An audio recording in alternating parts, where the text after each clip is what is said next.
Maybe you're a wolf all the time and you just have brief periods of humanity.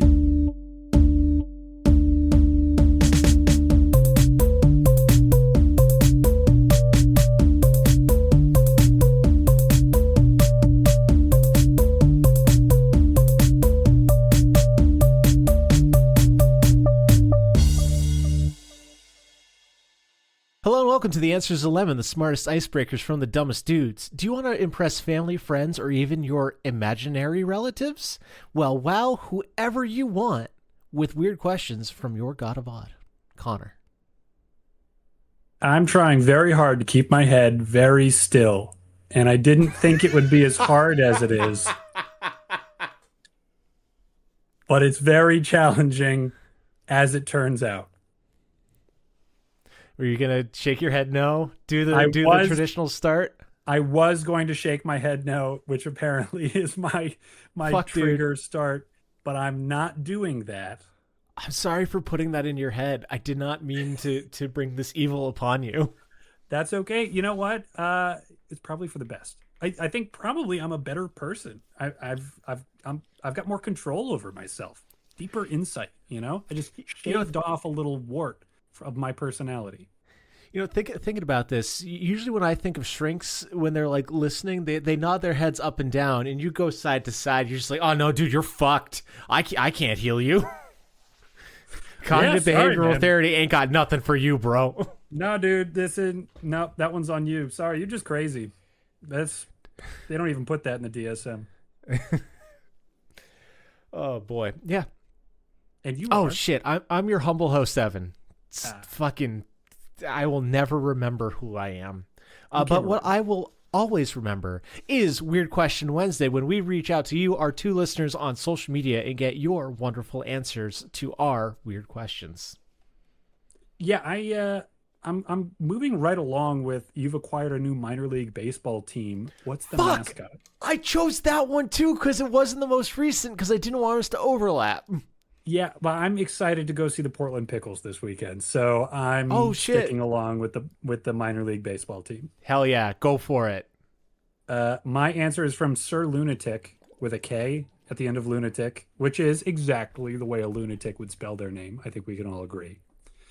Oh, this They is not said, like a moon parasite. I was seeing it as a moon parasite, like a lunar tick.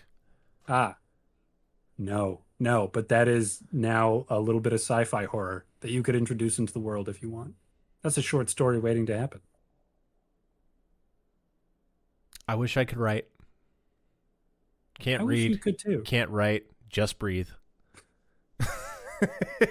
Shut. I'll shut up. You say more. You say more about your lunatic guy. Sir Lunatic said the Sir team name Lunatic, would I be will. Omerta, and the mascot would be a weasel in a pinstripe suit and fedora. And I had to look up Omerta. I don't know if you've ever heard this. I have not. That's the mafia code of silence that forbids people from speaking to the authorities. That's so rad. That reminds me so much of the Tommy gun toting marsupial from Crash Bandicoot 1. I don't remember his name. It's Pinstripe something. It's gonna fill the time as I talk and type. Oh, What is Pinstripe it? Potaroo. Potaroo? Yeah, Pinstripe Potaroo. Is that there's like 1,000 really obscure mammals that look like somebody just shook a like random mammal generator, and they always have the weirdest names, like the pick. Or is that one of those that it's an actual marsupial and that I just don't know about? Pick. I know of Gunter's Dick. No, the pinstripe Potaroo. potaroo. Yeah, is a potaroo a real marsupial? I assume. Let's find out, man. How do I spell words? I can't type. Oh, it's adorable. Oh, Connor, it's a little fella. Yeah, no, Little pointers fella. are very good. They're very reminiscent of wombats, just kind of like a more elongated snout. Probably don't poop in cubes, cube poop. Oh, But that yeah, no, is they're great. cute. They're great.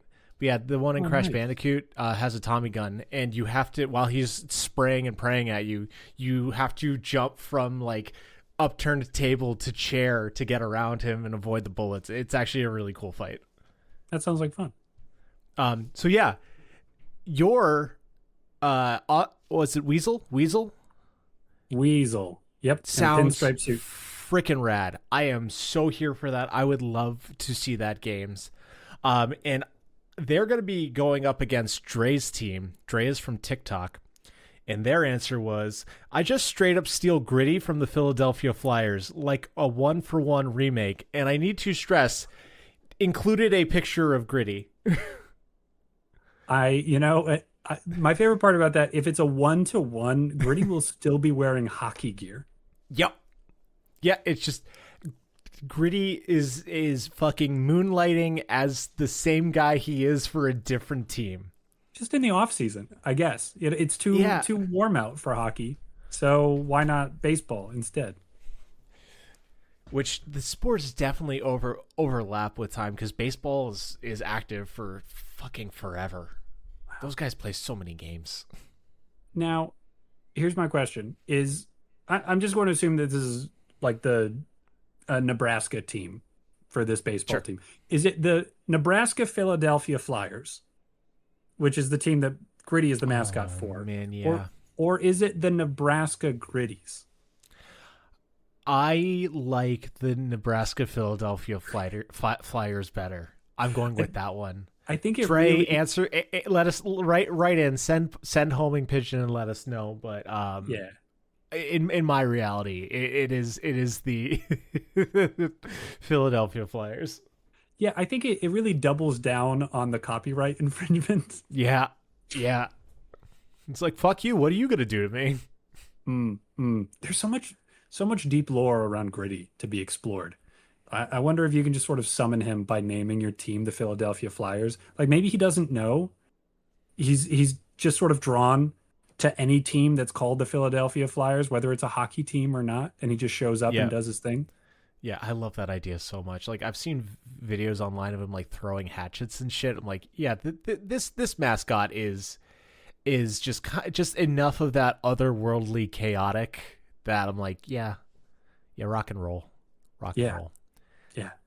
He kicks But ass. if you want to give us dope ass answers like Dre and Sir Lunatic, you can find us wherever there is social media every Wednesday at The answer is a lemon. The Answer is a Lemon. So, Connor, how have you been? I've been good. Got out for Memorial Day camping. Made our annual trip out to Belknap Springs. Had a lovely time. Touched so much grass. No lunatics decided to feast on you over the weekend? You know, Evan, that's the funny thing is that when lunatics do feast on you, you don't remember. How would you remember that fact? I've got a special lunatic memory band. It You doesn't are a keep them away lunatic. from you, but it does hold on to the memories of being sucked dry by And all lunatics. of the pain, just so much unending pain. Yeah, because they're not actually taking blood out of you. They are taking the part of your spirit that aligns with the moon, leaving you unbalanced and overly solar. We have so many short stories to write based on lunatics. We are fleshing this out real fucking fast. Yeah, never mind. You know what? Forget this whole conversation starter thing. This podcast is about lunar ticks. We are a story crafting podcast. For two idiots. Hell yeah. Well, cool. I'm glad you were able to get out and do a little fun. Anything noteworthy, special, or was it just really that kind of like reconnecting with the natural Connor to get you through the mundanities of life? Yeah, mostly just the reconnecting. But now I'm thinking about lunar leeches that might have been used in some kind of a medieval context to get the extra lunar out of you if you have too much. Like it might be prescribed to you by an old timey barber / surgeon with the big nose mask. Yep. I'm now thinking of moon diseases that are all the same. Like, it's just the same shit as like here, but it's just got lunar in front of it. Like, oh no, I contracted lunar syphilis. Yeah. Yeah, it's just worse at night. Oh man, you got a lunar rug burn. Except of course for lycanthropy. I mean, being a werewolf, that is the lunar disease. And I think probably at a certain phase in medical history in this timeline, people got really excited after they proved like, oh, there's definitely a lot like a correlation between moonness and wolfness. That probably explains all diseases all the time. You know, I'm gonna go the other direction and say if you are a werewolf on the moon, you're not a werewolf all the time. You just become a werewolf when you see the sun. I definitely agree that you wouldn't be a werewolf. You wouldn't be wolfified on the moon all the time because I feel like it's got to be the moon up there. It's not just moon contact or like moonness. It's got to be like the moon phase, right? And so I think it would be the Earth in it, when the Oh, Earth okay. pops up in the right spot in the sky. Once you have full Earth, that's when you get wolfy. I do still think it like is relational to the moon. So like you you will be human on the dark side, but the moment you step into the light side of the moon, you're fucked. Maybe you're a wolf all the time and you just have brief periods of humanity when there's a full Earth. You're a wolf all the time, and there are two men inside you. It's because you Which ate you them feed. before they sent you to the moon. Oh, we need to get rid of this beast. Uh, yeah, think about like a colony of werewolves on the moon who talk about like, oh yes, he's got manthropy. Every full Earth, he is consumed by a desire to do taxes and worry about spreadsheets. It is a terrible illness. I feel offended that you've reduced all of being a man down to taxes and spreadsheets. Like Yeah, we are both non-wolf people, I assume. And I'd say probably no. there's a lot more to us if we were to be turned into a wolf and then turned back to man. Yeah, but there's a lot of things that are far worse about being there. There's lots more to being a wolf than just randomly rampaging and eating people. I'd say like probably 0.2% of being a wolf is rampaging and killing people. And so it's not the truest form of wolf that comes out with the full moon. It's the worst part, which is Okay. why I pick spreadsheets and taxes. Man, I hate when I have to agree with you, but you did a really good job explaining it. I agree. Thanks. You're right. You're right. Well I done. I'm very Golf good clap. at justifying my decisions backwards. Well, Anyway, so how have you been? I have decisions that I've made that I need to justify, and it's now props on the podcast, because I'm doing a lot right now, and I have a lot that I need to show you in an audio medium. So buckle up. So as you know, this is segments that I have for the podcast that are solely for Connor. So hope you care about two dudes' friendships. But one of the games that really matters to us is the Tales of Zillia. So I That's have true. a copy of the Tales of Zillia. I when I was in Seattle, it was they had a Japanese copy for like $8, and I was like, that's enough that I want to own that and put it on my shelf. And over the weekend, for $5, I completed the collection by getting Tales of Zillia 2. But the thing that I noticed on the second one, which is a sequel to the first one, is I really want to point something out. So Connor, just do me a favor and just this again.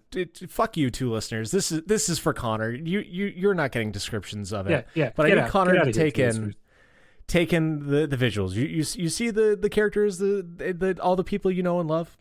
Yeah, yeah. Well, I mean, I know most of them. I don't love all of them, but sure. Yeah. Look what they did to our boy. Look at what happened to fucking Jude. They somehow He, aged him up into a baby. that's not Jude in the lower right-hand corner. Right here. Oh, This that's little boy. Jude on the This left? is Jude. Right here where my finger is. They took Jude. they just took handsome pre-med martial artist boy and turned him into baby doctor. What have you done to my boy? Right? Look at our boy. He doesn't. How's he supposed doesn't to look. demon fist now? I don't know. I'm so distraught by this because I saw this. I'm like, is Jude not in this fucking game? I had to look it up. Like, oh no, he's just a dork now. They gave Rowan glasses, so he's hotter now. So all you daddy chasers are good to go. All right, that balances things out a little bit, I guess. Yeah. And Alvin's got a real tie, so yeah, I got a kick out of that. Just want you to know that the game that matters to our friendship, I have it displayed on my display case, and they fucked up Jude. Hopefully, he's cool in the game. I'm going to assume he is because he's the best character in that game. I can forgive them for not including the Band-Aid in his character design because really you're supposed to put the Band-Aid on. That's the most important part is the placing of the Band-Aid from the character. Yeah, no, not a good direction for the character design. The next thing I need to show you is a trailer for a video game, Connor, because that's the other thing that's affecting my life greatly. And I don't want to spoil things, so can you do me a favor and close your eyes while I begin to share my screen?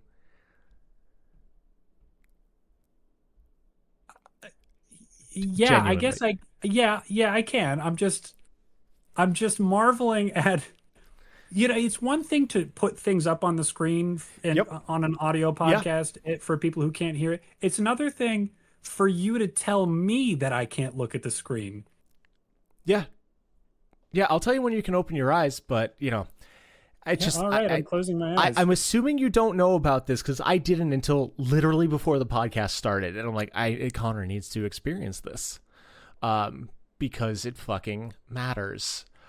So we'll just take care of something real fast. Cause whoop, and you can open your eyes. Can you see? Okay, not yet.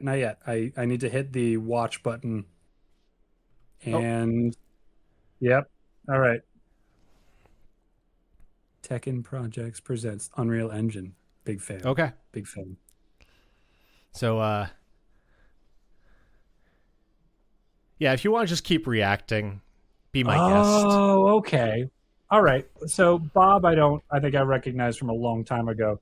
I do love a fighting kangaroo. That's encouraging, especially with the baby kangaroo edition. Oh no! Oh, they're bringing Baki into it, and not. It feels like a crazy decision to put Yujiro into the middle of the fighting game, because by any definition, he should be destroying anybody and everybody he comes across.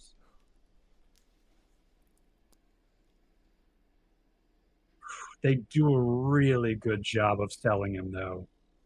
Way better than the first three characters who just kind of came and went.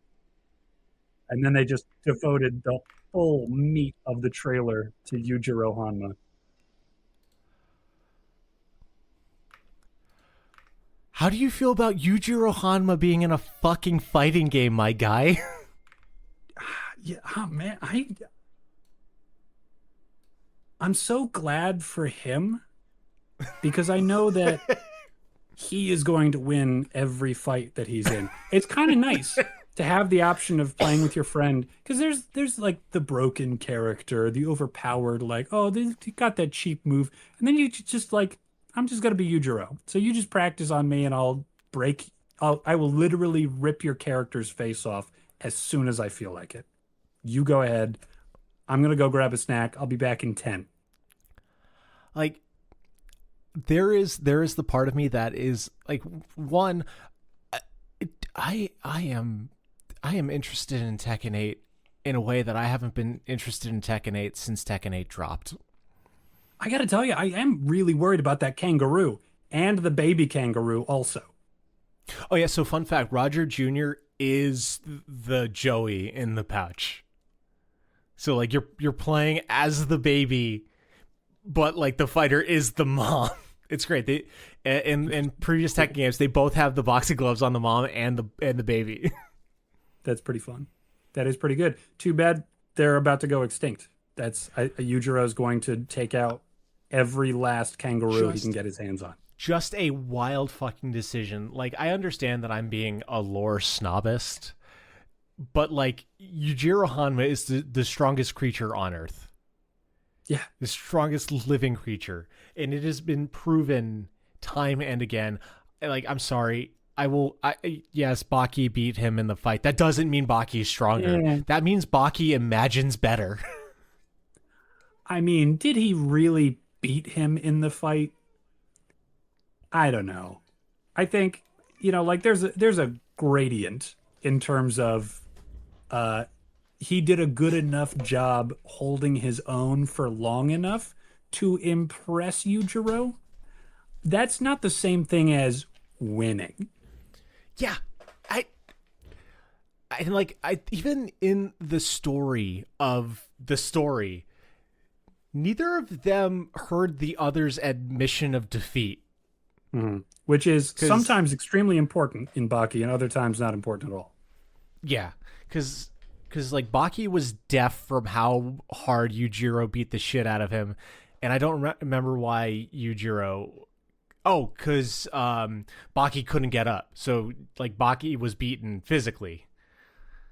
So yeah, but it's just like, yes, this character is like, oh hey, you put him in a fighting game and you make him even. No. But yeah, I really do want to play as Yujiro Hanma and make him do the devil back thing. Mm-hmm. Yeah, I'm having a hard time imagining what kind of moves he would have, even because most of what he does is so impressively brutal. You wouldn't be able to use the attack twice in a row. Yeah, I mean, people should just crumble before him. The thing about Tekken where I think it fits is that the combat of the game is, each button corresponds to a limb, so it is like you're just throwing punches and kicks, and they kind of like combo into like roundhouses and stuff. But also, like, he's gonna have to slap a character, right? The thing that I'm thinking of more than anything is, Connor, do you know what his alternate outfit has to be? No, what? It has to be his fucking cheetah print thong. Oh no. But oh, no. like, when you think of That's Yujiro, true. you think of three outfits. You think of the fucking martial arts clothes. You think of the martial arts clothes when the fucking shirt gets ripped off because his back muscles are so strong, and then you think of him stretching in the fucking thong. Yep, with a cigarette. Yep. Yeah, and booze. Usually booze. Often booze. Yeah, usually. It's my favorite thing. Everybody in the series refuses to drink like a normal person much of the time. Nobody wants to just drink out of a glass because that's not fighting enough. They need to take the bottle and break it in a really cool way and then drink through the shards of glass. Yeah. Oh God, I'm thinking of the dude with the grip strength, the like Yakuza teen. Can't remember his name. But yeah, I just think of him like fucking karate chopping the top of like the wild turkey or whatever whiskey he would drink off. Yeah. Yeah. I think Yujiro does the same thing, but he flicks it off instead. It's a real commitment. Yeah. That's like, I'm going to finish this right now. Don't even want to leave themselves the option. Don't even want to leave themselves the option of being able to close it because they want to make sure that they finish it fully. So are you going to play Tekken with me when Yujiro comes out? At least a couple of times. Yeah. That's what I thought. Yeah. I thought you might get a kick out of that. I thought it might be a little fun to have a recurring Baki chat on this goddamn podcast. Yeah. And the first three characters were just like, I assume familiar to the series because I kind of recognize Bob and Joey Jr. well enough. I don't know about Kunimitsu. Connor, I know Kunimitsu, Bob, and Roger Jr. all very well because I am a Tekken guy. There we go. But yeah, the start of the video was like, oh yeah, these guys. And then they Yeah, no, devoted twice as much time to Yujiro.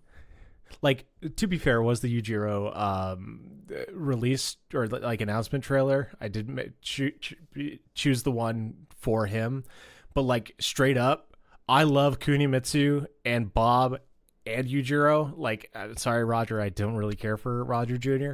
But like 3 out of 4 ain't bad. Like, I don't like the policy of season passes and shit for fighting games. But like, man, I could save up $10, $15, whatever it is. Yeah, I could put that aside. For Yujiro Hanma, Yeah. the strongest creature on Earth. I'd like to think that they were all budgeted the exact same amount of airtime in the trailer, and he took a lot of it for himself. Okay, yeah, I can live with that. I like that too. But yeah, that's how I've been. Sweet.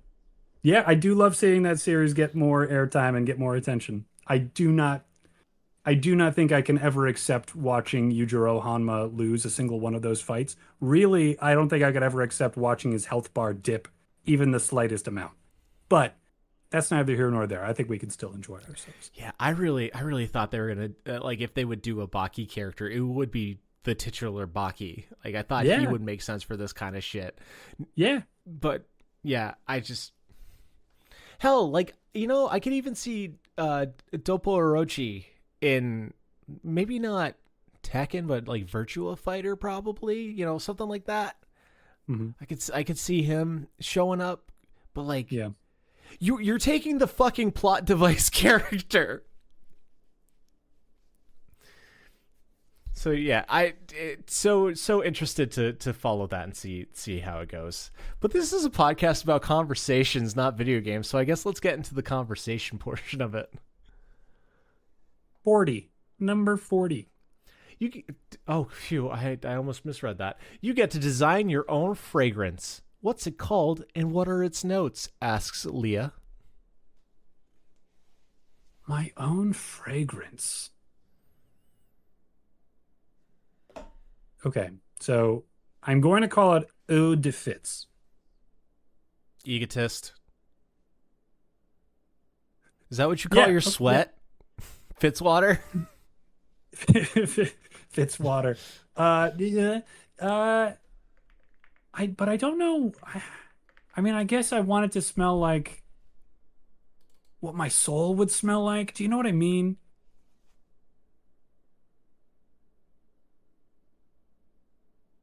No. It's like if there was a purified version of me where my physical embodiment matched who I am perfectly. Why do you want a cologne to smell like chili cheese? Maybe I really do want it to smell like chili cheese. I could think of worse things to smell like. But it wouldn't be good when it's hot out.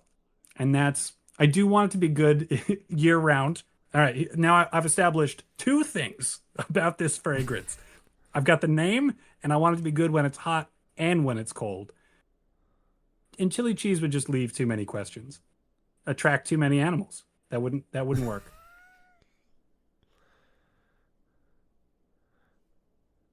So I guess cedar. Cedar. A little campfire smell because you are woods. Yeah, is that a little too on the nose? Because I don't want it to smell like a lumberjack. I mean, you are technically a man, so I feel like patchouli, sage, and tobacco are what they put in every man thing. Yeah. Maybe salt too. But this isn't just every man thing. This is Eau de Fitz. And this is not every man thing. This is the other man thing. That's right. This is the man alternative. And it smells like what in my memory I remember Gatorade Arctic Blast to taste like. I will not be held accountable to the reality of Gatorade Arctic Blast. But it's that light blue, sweet, sweet, refreshing quencher. You did choose the best Gatorade. Thank you. Feel like it'll work on the court and off. You can wear that to dinner. You can wear that to pickleball. Do you play pickleball? I played pickleball like once. Seems like fun. I had a good time. Hey, that's more times than me. I recommend it. Not strongly, but enough. If you've So got a lifting pickleball weights in your and hand, punching go for it. people. Okay. Yeah, Yeah. yeah. Arctic Blast Gatorade. Yeah. Okay. I can dig that. I can dig that. It sounds kind of nice. It does. It does. I will give absolutely no credit in the branding or the packaging to Gatorade. People will just smell it and go, wow, that's pretty good. And they won't know exactly why. There's a small subset of the population that will recognize, like, oh, I feel like I drank this once. Yeah, yeah. There'll be a dude just sitting down on the basketball court after a pickup game after work, raise the bottle to his lips, and he goes, "Why does this smell like my boyfriend?" Mm-hmm. Yeah. There we go. All right. Done and dusted. Eau de Fitz, good year round, Arctic Blast Gatorade. You know, you set yourself up for like you made your little columns and you check the boxes. You know, I'm proud of you. That's well done. Yep. It's a methodical approach to conversation, but it works for me. I think mine's going to be called End of the Day. Okay. And it is All right, going good to start. Good start. is going to have multiple layers. So the base layer is going to be wood smoke, but a light wood smoke. Kind of think like a rustic, like think of like a outdoor pizza oven kind of thing, but like a little less hot. You know, not the burning shit, but like really nice and warm. Like you smell a little bit of it, but it's not overpowering. It's not campfire. It's not trash fire. You know. Yeah, So, yeah. We got that as our base layer, and then our middling notes. I want it to smell. It is going to have salt in it. We're gonna have salt, and I want like just a little, like a light hint of vanilla, and then It's tough to balance. the top note is fresh baked bread. Ooh. So it smells like this, but it's not the overpowering, like you walk into a Subway and all you get is that bread. You just get the like hint of it of like, oh, someone been in the kitchen today? So Yeah. in like, Yeah, especially like earlier as in the morning. and as you wear it, you're like your own sweat in your own natural scents mix with it, so it smells like you've had an honest work day, getting that good old forearm workout, kneading some dough. With just, with a slight deviation into the pastries in the middle of the day. Just like a little, really, it's not your bread and butter, Ha! but it's a little side gig for you, just to branch out a touch. So you got just that little vanilla. I like that. And I think the combo's nice because it is just walking into a bakery when you're like, yeah, this is good, but like, I think it could handle like body spray, little dab here, little dab there. Yeah, well, I'm curious actually. What are you thinking for delivery system for this odor? Are we talking like spritz, walk through it, or is this like a full on Axe aerosol Connor, get the situation? fuck out of here! It is an aerosol cologne. Like, of course. I had no idea you had such strong opinions about this. Honestly, I have such strong opinions. I have one cologne. This is my dad got this for me when I was like 18, and I'm still using it. Because to be fair, I mostly just started using it like last year. but I use it occasionally, and it smells absolutely lovely. I have some romantic notions about having a signature smell that people would know me by. That like long after I'm gone, somebody might still like catch a whiff of something in particular and think fond thoughts of me. But I just don't have that kind of commitment. I just don't. You could start. Once You they can. make Arctic Blast Gatorade, I promise you I will. All right. I dig it. Yeah, no, I'm not much for fragrances because like usually I'm like deodorant's enough, but no, I try to smell a little nicer now, but that's just kind of how it goes. I don't know, but it's all right. Yeah, I've got some beard oil that I occasionally remember to use, and maybe that's about as close as I'm gonna get. Is it scented? Yeah, yeah. What scent it is, I could not tell you. It's not very powerful. It's also getting quite old because you use like a quarter of a grain of rice amount every time. Otherwise, you're like greasy. Ew, unpleasant. Yeah. Word. All right. What's next? 37. Okay, I don't even have to scroll. If you were to murder someone, wow, what a solid start. We're going from nice little light breezy conversation to hey, you're going to end a human's life. Yeah, I'm glad that we left ourselves a nice chunk of plausible deniability right there. It's very hypothetical. It's very, very, if you know, you're not, obviously you're not gonna, but if you were, How would you do it? And apparently, we've gotten approval by the guy on TikTok whose name isn't written down. So I'm gonna assume they never got back to me. So that's implicit. all right. Well, if I was gonna kill somebody, If you obviously I don't want to were, go to jail. if you were, subjunctive case. Subjunctive case. All right. It's a pet peeve, dude. I'm sorry. If I were to kill someone, I don't want to go to Fucking jail. asshole. I definitely don't want to go to jail about it. So I do want it to be subtle, but I also probably want that person to know that I'm killing them. That's a fun move, isn't it? Is it? No, really.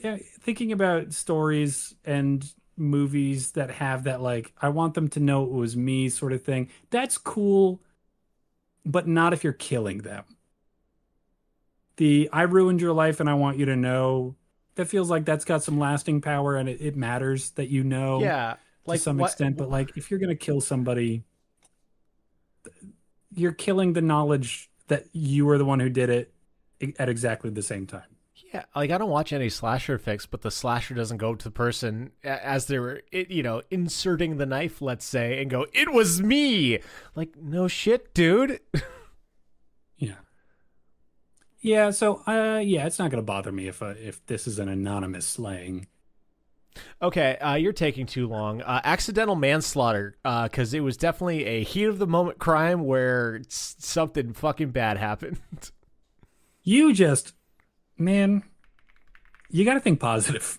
All right, if you're gonna be killing somebody, you've got to imagine you could be doing it for a good reason, or maybe you just have a really dark night of the soul. But you're talking about this like you're already in front of a judge.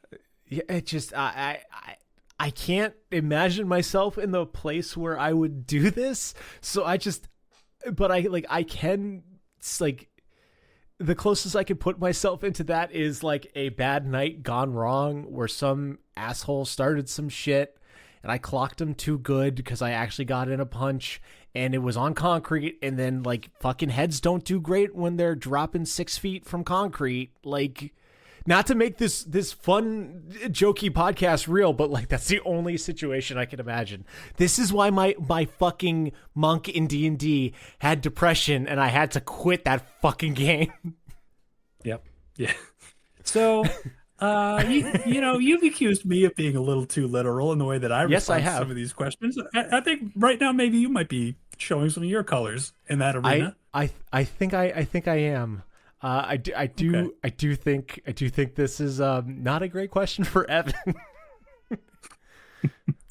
I I just want like it though. everybody. I think Hang on, time out. It is a cat break time because I haven't gotten to use cat break in a while. But I'm talking over this cat break, so hopefully I can time it well enough. But I just want everyone to know that there is a horny fucking boy outside my window. There is a stray cat who is at the window just screaming right now. Yep. Okay. I don't envy you. He's very cute. He's got a very tiny Cats neck. are cats who are in the mood sound horrifying. Dude, for like, I've only experienced, I guess technically two. He's just meowing incessantly. It's kind of cute.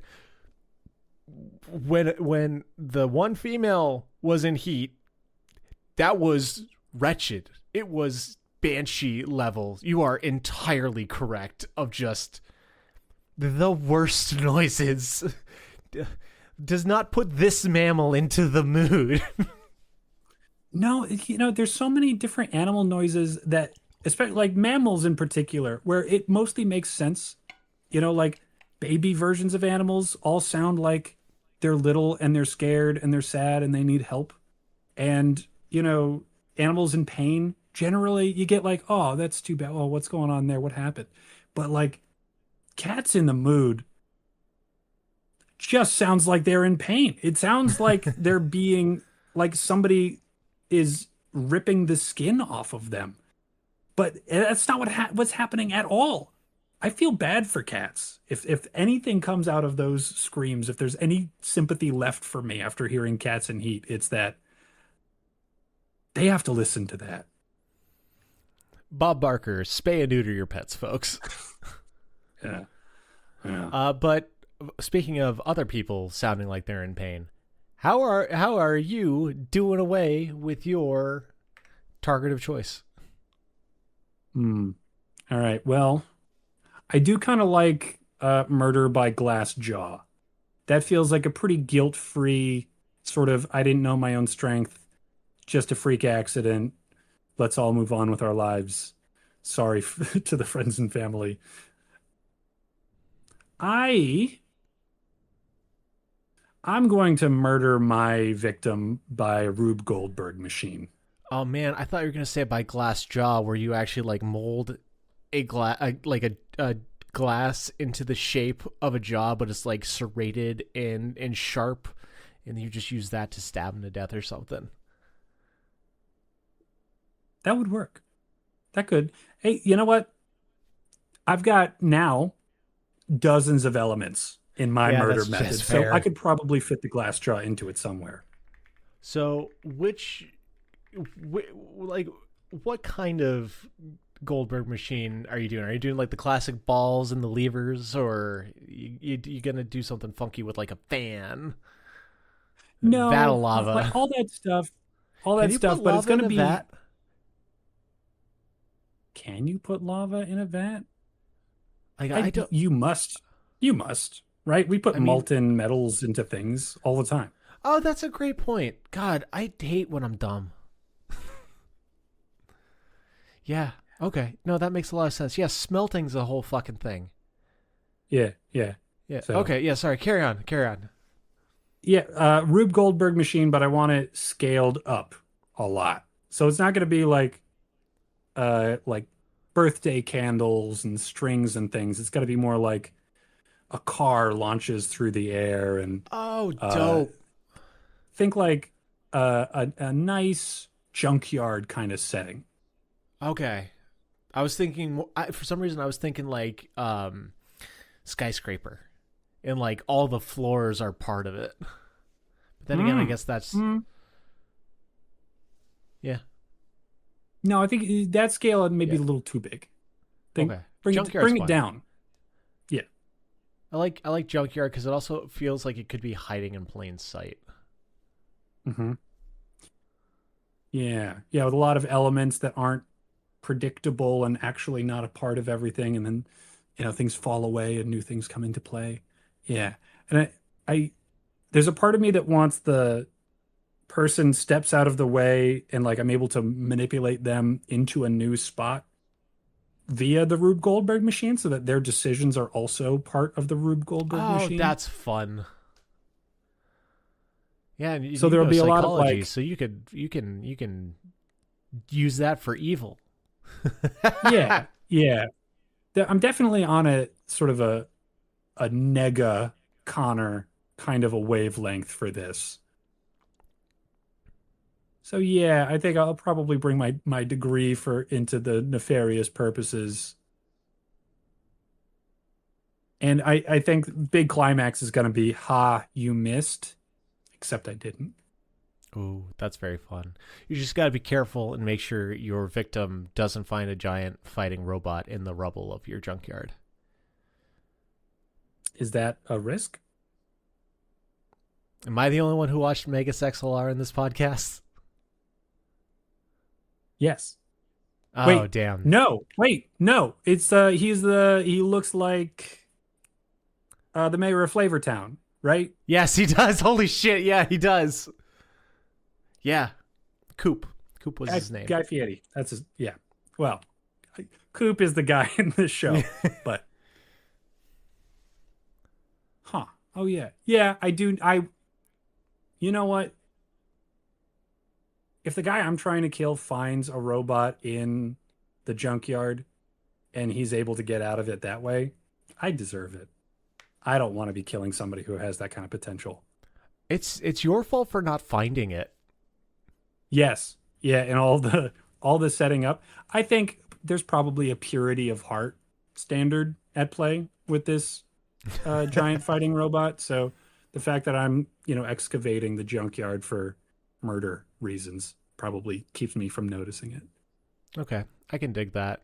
Yeah, mostly I just want to see if you ever watched that show, because it was just one of those things where, like, haven't thought of this in fucking 10 years. Let's see if another weirdo it has.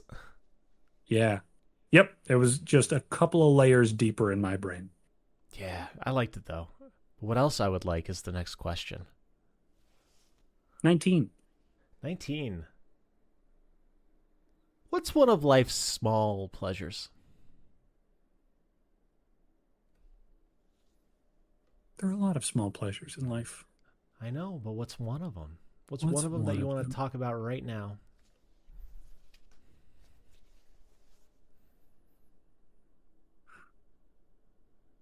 I think this is something I've talked about on the podcast before. So I'm going to Dude. pick something else. I was going to say when you're late to something and you feel guilty and then you find out that the other person is just as late. And so it's a mutual relief. Yeah. But Yeah, I've got the same kind of stuff of, like, do I talk about hammocks for the third podcast in a row? Do I talk about baths and how they're superior to showers yet again? how many opinions can one man hold? Oh, wow. Yeah, I'm going to go with something different as well. And honestly, like, for me, a really good dinner. I'm just thinking like for me, one of life's small pleasures is a steak dinner with baked potato and Brussels sprouts. There's just something about that meal.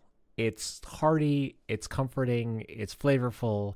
It's made my loved one make fun of me because I've caused the house to smoke up yet again. Then I have a lovely dinner with a person that I care about. So I think that's fucking rad. That's just a nice dinner is a nice little pleasure.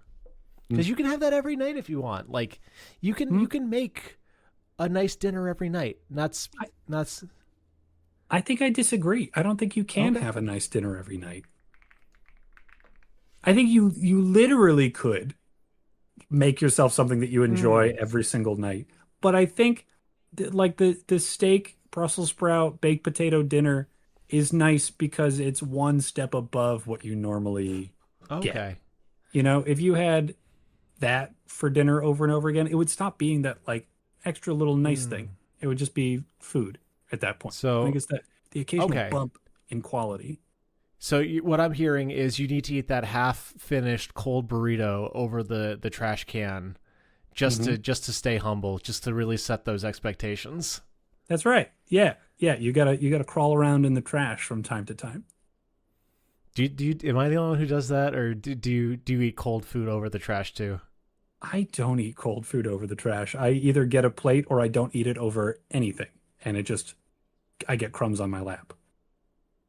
Well, then the crumbs will go on the floor. If you eat it over the trash, it goes in the trash.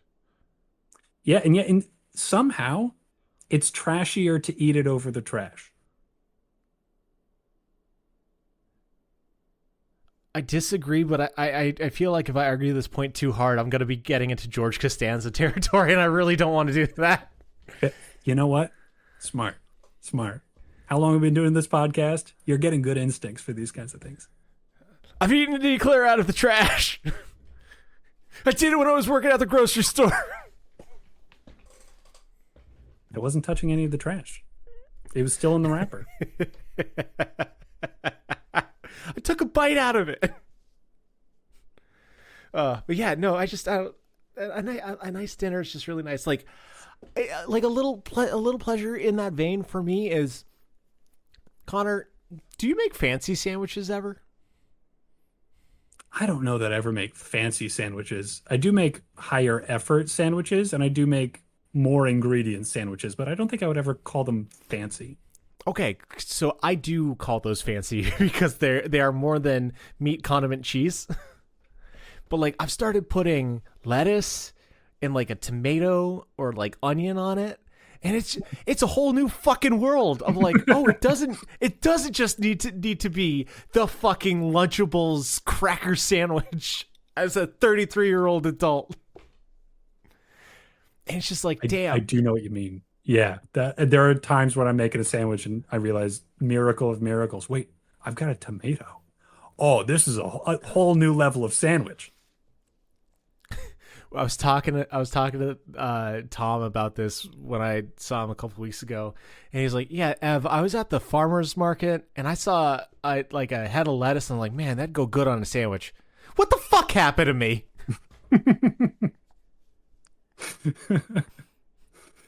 uh, You grew up, Tom. We all did, and we can all yeah. appreciate sandwiches better now. Because it used to be that the lettuce would just appear on the sandwich and you wouldn't really appreciate it. It was just there. You didn't realize that somebody had to buy the lettuce, put it in a specific lettuce conducive container to keep it crispy long enough. And most crucially, remember they had lettuce when it was time to make a sandwich. Because I think that's my number one problem. That's the biggest obstacle between me and lettuce on my sandwiches. Okay, that's fair. So for me, when I have a head of lettuce, it's like it is the first ingredient for my meals. I'm chopping that bad boy up. I guess I'm making burger or sandwich or wrap. Like just my brain goes, use up the lettuce, buddy. I don't know why. I'm not that good with anything else in the fridge, but I'm just like, I think that's because I like chopping up the lettuce really, really skinny. I find that very satisfying. So my brain's like, you need to go chop up leaf. Ooh, this isn't food. This is opportunity for chopping. A choppertunity, if you will. Oh man, you are good with the puns today. But what I want to hear Ha. is your answer.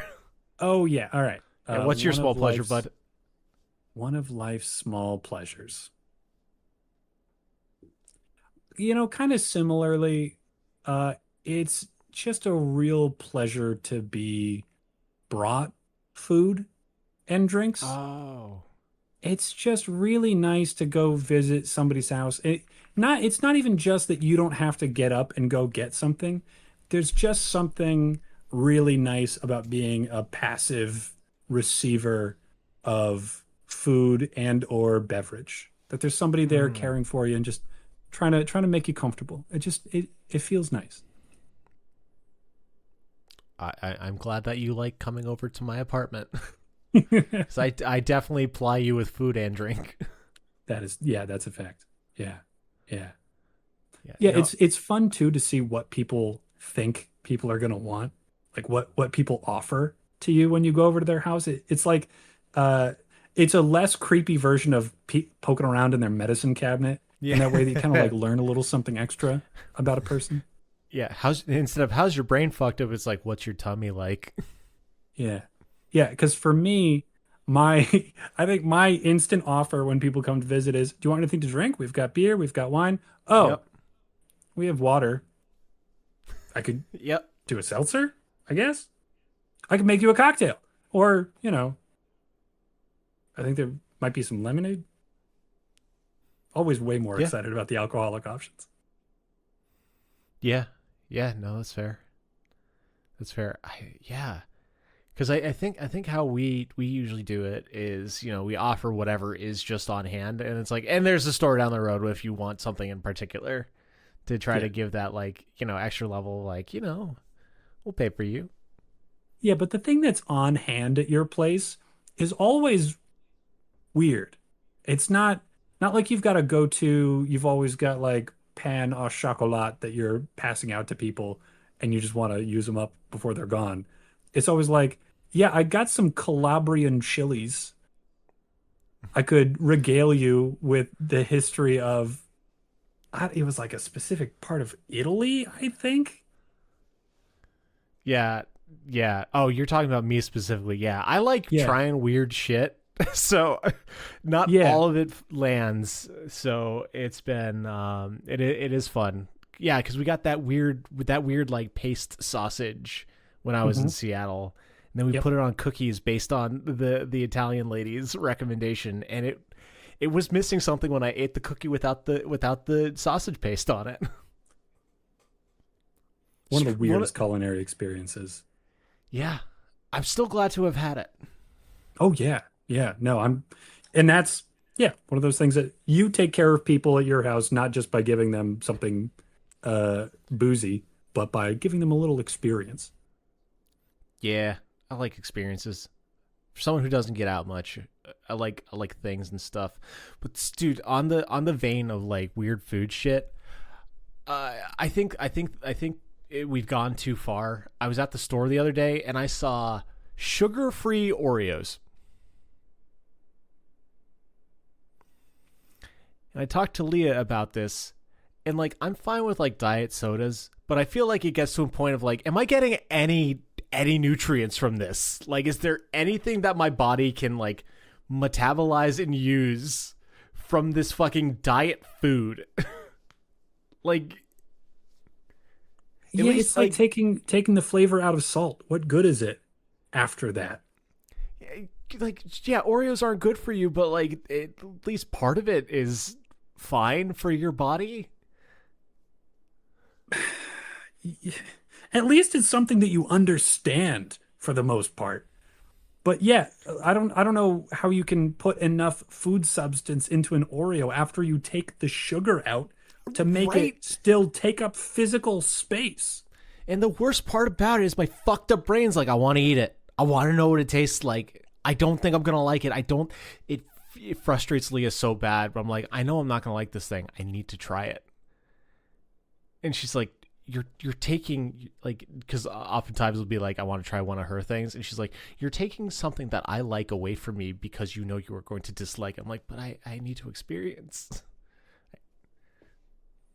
Yeah, I fall into a similar trap. I think I'm less drawn to things that I know I'm not gonna like, but I do, especially if I'm at a restaurant, I will pass up something for dinner that I know I'm really going to enjoy in favor of something that I might never have the opportunity to order again, even if it Dude, doesn't sound that good. I did that with squidding pasta one night, and it was awesome. Every now and then, yeah, you get really, really lucky and you get shocked at how Yep. good that unusual thing is, and you're glad that you didn't get the French dip that you knew you were gonna like. Yeah, and then there are other times where like you try the new fucking Whopper or whatever, you're like, oh, this is gross. Mhm. I don't need to buy it again. It's just I've had one subpar meal out of my thousands of meals. Like, I think the returns are the opposite of diminishing. I don't know what positivity is. I only think in negatives. What is the opposite of a diminishing return? Waxing return? See, you never hear people talk about it in that sense. It's always just like, oh yeah, no, it's diminishing returns. We're not going to use it anymore. We got to stop this. It's like, I guess the other part of it is just like summed up in the context of this fucking rules. I love it the more I eat it, or something like that. Practicing for sports, I would say, is one of those things that the more that you do it, the more worth it becomes. Because like the first probably Yeah. 100 hours of getting good at a sport, probably not that rewarding. Yeah. Yeah, definitely. I think that kind of stuff is yeah. Sports is a really good example because you get your body more in shape, and if your body is already in shape, you just get skilled at the sport. Mhm. Yeah. Yeah. No. Good thought. Good thought. All right. What's our last question? I see you chomping at the bit. Ah, well, if we're going to be pedantically correcting each other about Oh subjunctive man, cases, I was gonna say champing, but I was being colloquial. So yeah, fair play to you. yeah, yeah. We're So, all assholes here. but I feel like you took the asshole wind out of my sails because you corrected yourself. You know what? That's the classic mistake that people make when they murder each other, is that they take a beat to say, "Look, it's me, and I'm about to murder you," and that's the opportunity they need to get away. It's just like that, except correcting you on champing. Should have just There you corrected go. you without the prelude. Fuck you. 61. Not nice. What's your favorite day of the week? Today. Shut the fuck up. No, it's not. Yesterday. I always appreciate it after it's gone. Saturday. Tomorrow's a very busy day. Tomorrow is when everything gets done. That's that is true. Saturday. Saturday. Above and beyond. I don't know that there's another day that can match it. Saturday has everything that every other day has and more. I disagree. Saturday doesn't have work. It can if you feel like it. You can add work to it if you want. Usually. There's some people who can't. I guess you can't just like pick up people's trash on Saturday if it's not your day. Yeah, highly regulated job. Yeah, Saturday is a very very I'd say common clear answer.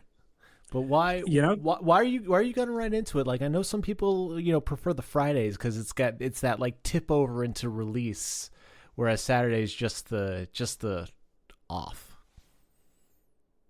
it's just the cleanest, clearest day. You can do whatever you want with it.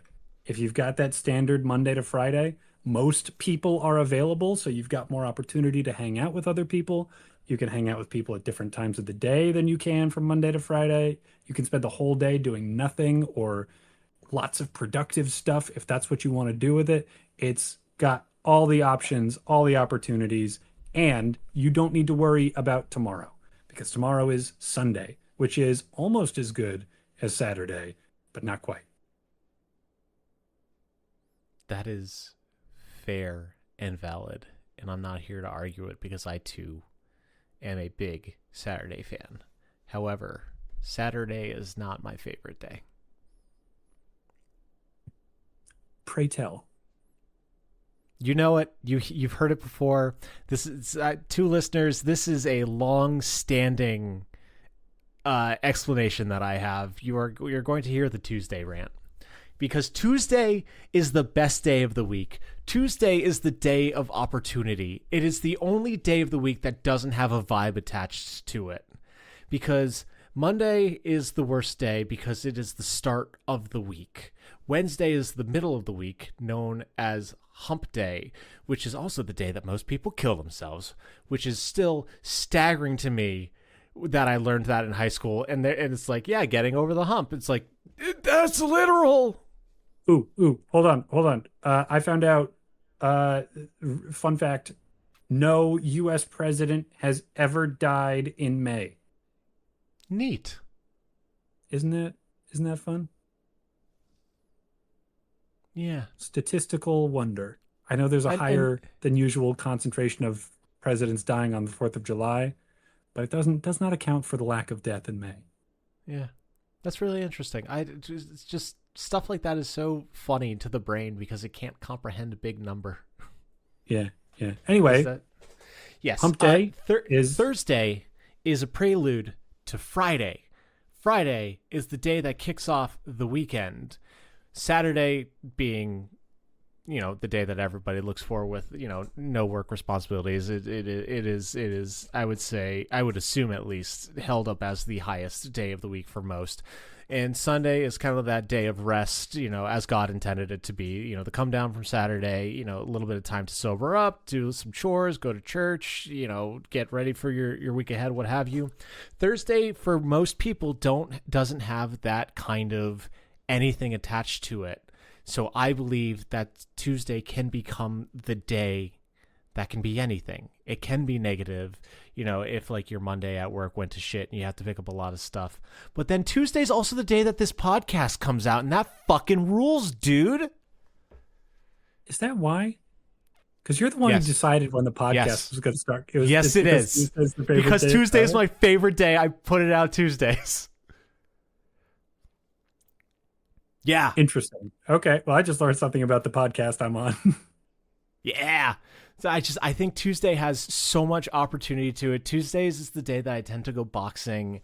Like I'm too burnt out on Mondays to do stuff. I have standing hangouts on Wednesdays. And then the same kind of stuff with like the prelude to the weekend with Thursday, Friday, and that's when all the chores happens. Tuesday is just that nebulous day where like it's got the kind of vibe of Saturday where it's like there is opportunity here. There is more things that I can do with it, and I like that there is not a at least subconscious preconceived notion for the day. It makes me so happy. I love Tuesdays so much. I want to argue with you, obviously, because of who I am as a person. Yes. And I do think Saturday is better than Tuesday, but I don't think I have anything especially insightful to say about that. So instead, I would argue that Saturday is a better day than Tuesday, but Tuesday is my favorite day. You like an underdog. You know me, man. I'm just me. I do get what you mean. I haven't stopped to think about Tuesday before. But yeah, Monday is just kind of a kick in the teeth. Everybody takes an L on Monday. Yeah, you really But do, and God bless you. but really, Monday should be one of the best days because you've still got as much weekend juice as you're going to for the rest of the week. But it's just hard because it's Monday. So Tuesday is like all right, I got past Monday, but the week hasn't beaten me down yet. And I don't need to like start, I don't have the opportunity to slow down yet because it's only Tuesday. There's like hope and urgency to like getting yourself together on a Tuesday, I think, because you got to like brace yourself for the rest of the week and you're at your best weekend energy wise because like you've had to get through Monday, but you still get some left over. I like that. Sorry, I got distracted because he's back at my window yelling. This cat. You got that horny cat, huh? Just that horny cat. We can't let you in, buddy. You're covered in ticks and you're an asshole. And you already Do you have like three Tuesdays? cats. What days do you like? Oh, he would like every day. He likes Catterday. God. I feel like that's enough puns. Enough puns for the podcast. I think we've got our quota for the year. Probably. Is that going to stop me? I don't know. Oh, I sure hope it doesn't. Yeah. Yeah, anything else to say about Tuesdays other than, yeah, it's better than you think? I think I might like Thursdays a little better. I think I'd probably go Thursdays rather than Tuesdays because I think you've still got some energy left. You're not like on the last leg of the race of Friday, pushing as much as you can out and then collapsing on the finish line at 5 o'clock. But like Yeah. Thursdays, I think you're starting to relax a little bit and let yourself go some. You've got the confidence of I've already gotten through most of the week. I'm not even just on Wednesday. where I have to get over that first half. It's like I'm coming down now. It's time to start letting things go. I can kind of let myself breathe a little bit. I I think I get might you. be more of a Thursday guy. I think I hate working so much as a general rule that every Thursday is like, God damn it, why isn't it Friday? Thursday is just not Friday, not yet Friday for you.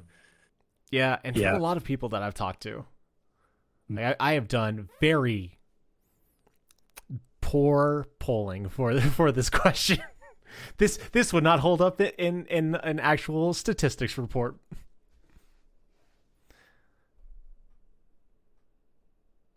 I don't know anybody who likes Wednesday though. I don't know that I could respect that opinion. I can respect the radical approach of enjoying a Monday, and I get why people love Fridays. Yeah. Sundays, you got the day off. It's the Lord's Day. I can't imagine anybody liking Wednesday. Leah and I like Wednesday a lot, but that's just because we have standing plans with a friend. What you So, actually like is standing plans with a friend. yeah. Yeah, it's kind of Stockholm syndrome into liking Wednesday at that point. You know what, listeners? I challenge you. Give me 4 good reasons to like Wednesday. I am not going to break out into song. Me neither.